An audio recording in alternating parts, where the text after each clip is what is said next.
classe de IP2A du collège Marseille Pardé. Lettres et dessins d'enfants dans les conflits contemporains. Aujourd'hui, on va entamer un gros travail pour un projet important auquel vous êtes inscrits. Donc c'est le prix de la Maison d'Isieux. En travaillant sur un événement historique très important dont on a déjà bien parlé, c'est la Seconde Guerre mondiale et le génocide des Juifs et des Tziganes. Je vous ai distribué des documents couleurs.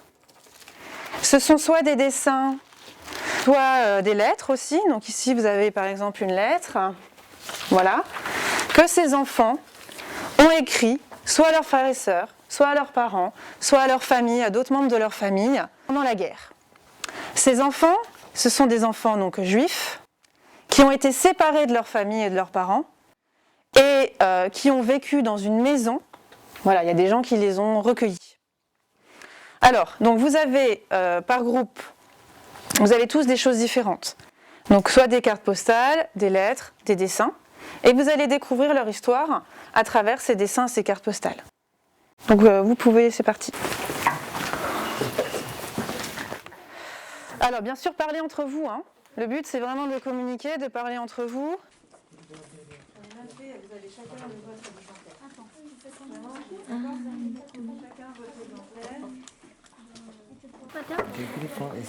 Alors, tu dis ce que tu vois. Oui, d'accord? Qu'est-ce que tu vois là? Une image là. Oui. Une fille. Tu crois que c'est une fille?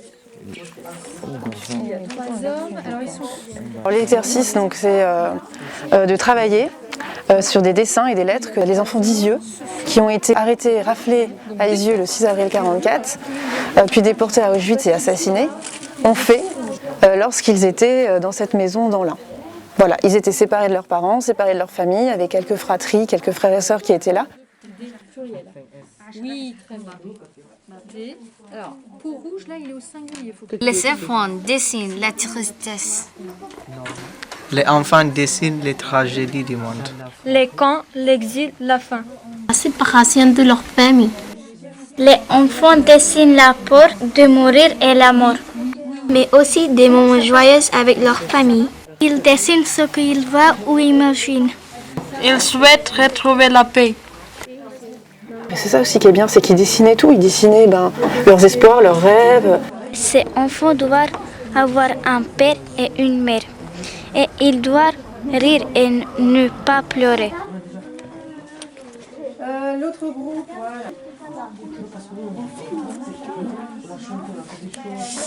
Il y a un groupe qui a travaillé sur vraiment un enfant et la vie de cet enfant. Donc en fait, ça permettait de retracer finalement la vie de tous les autres enfants. Donc ils arrivent à comprendre, rafler, être arrêtés, envoyés à Drancy. Donc ils connaissent le génocide, ils savent comment ça s'est passé. Et puis d'autres, je leur ai juste mis des dessins, oui, de groupes débutants, vraiment pour qu'ils s'apprennent à dire chaussures, rouge, vert. J'ai pas trouvé d'autres moyens finalement pour les plonger dans cette histoire-là que juste de montrer des dessins tout simples. C'est un petit garçon qui est en train de lire un livre. Et ça les fait vraiment progresser en français et ça leur apprend à devenir citoyens parce qu'en fait ce projet, ça fait partie du parcours citoyen. C'est l'histoire de notre rêve que j'avais demandé, c'est l'histoire d'un soleil que j'avais espéré, c'est l'histoire d'un amour que je croyais vivant, c'est l'histoire d'un beau jour que moi petit enfant je voulais être heureux pour toute la planète, j'espérais que le peigne mettre ce soir de Noël, mais tout a continué, mais tout a continué. Non, rien n'a changé, tout a continué. Non, rien n'a changé, tout a continué. Hey, hey. Les images là, c'est 3 hommes et les peaux rouges, les cheveux couleur. Ils portent des armes, ils sont dans les forêts. C'est de l'avion. Dans l'image, il y a la femme, l'homme.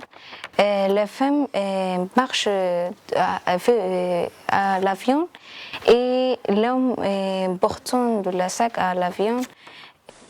Les grands frères souhaitent son petit frère joyeux anniversaire et les grands frères espèrent que la paix règne pour revoir les parents, les cousines et les tantes Et le petit frère dit merci.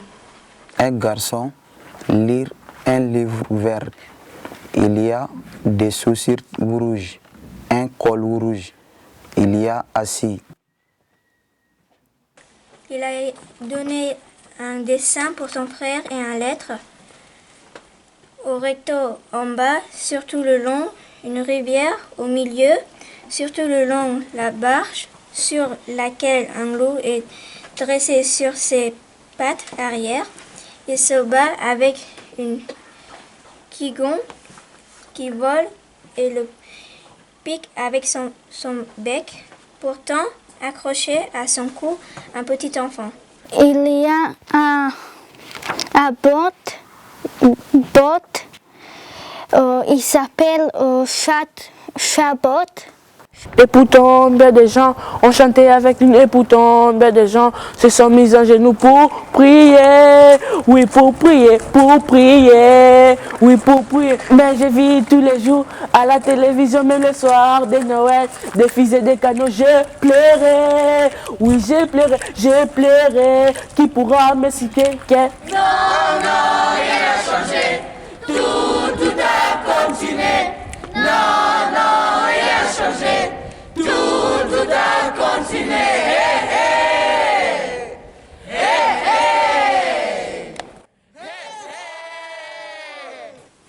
Alors Sergueï, tu vas nous présenter le parcours de Georges Halpern. Pourquoi est-ce que cette famille est arrivée en France? Pourquoi elle est venue se réfugier en France? Parce que l'Autriche est rattachée au Troisième Reich. D'accord. Et qu'est-ce qu'il arrivait aux Juifs allemands et autrichiens réfugiés en France dès le début de la guerre? Qu'est-ce qui leur est arrivé? Les Juifs allemands et autrichiens réfugiés en France sont envoyés dans le camp d'internement. Voilà. Quand est-ce que Georges Halpern arrive à Isieux?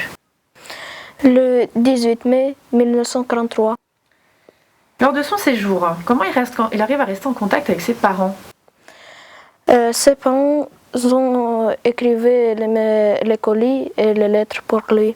D'accord, donc ils s'envoyaient des lettres et ils recevaient des colis. Très bien. Le 6 avril 1944, c'est une date très importante. Qu'est-ce qui s'est passé?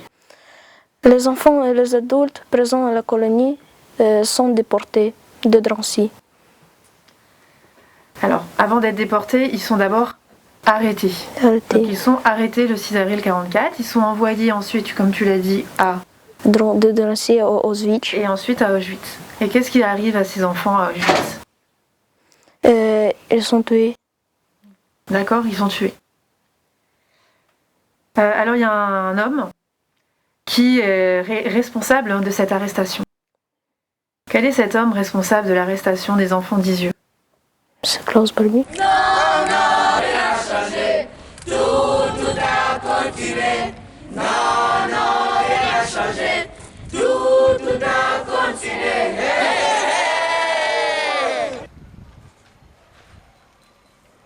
Je m'appelle Sofia, j'ai 16 ans et je viens de Serbie. En 1999, la Serbie est en guerre contre les Albanes et le Kosovo. Le pacte président était Slobodan Milosevic que le pacte ne pouvait pas protéger la République de Serbie. Le Alban voulait que le territoire du Kosovo devienne son État. La plupart des Serbes sont en Kosovo, donc il y a une guerre. Je suis arrivée en France en 2020 avec un visa. Si je vous dis la raison pour laquelle j'ai quitté mon pays, il y a une guerre civile et une guerre entre le gouvernement et le groupe islamiste Al-Shabaab. Ils ont dit que toute pensée est interdite. Mon père ne peut accepter leur ordre. Il s'est enfui de notre pays après avoir eu peur pour lui et pour sa famille. Moi je pense à la fin, entouré de soldats, moi je pense à l'enfant qui demande pourquoi tout le temps, oui tout le temps, oui tout le temps. Je m'appelle Katia. Je m'appelle Ayman. Je m'appelle Amal. Je m'appelle Sergei. Je m'appelle Riyad. Je m'appelle Marie-Rosa. Je m'appelle Khayobot. Je m'appelle Marwa. Je m'appelle Christian. Je m'appelle Sophia. Je m'appelle Abdrahman. Je m'appelle Angela. Je m'appelle Alessia. Je m'appelle Seguaidara. Je m'appelle Ibrahim.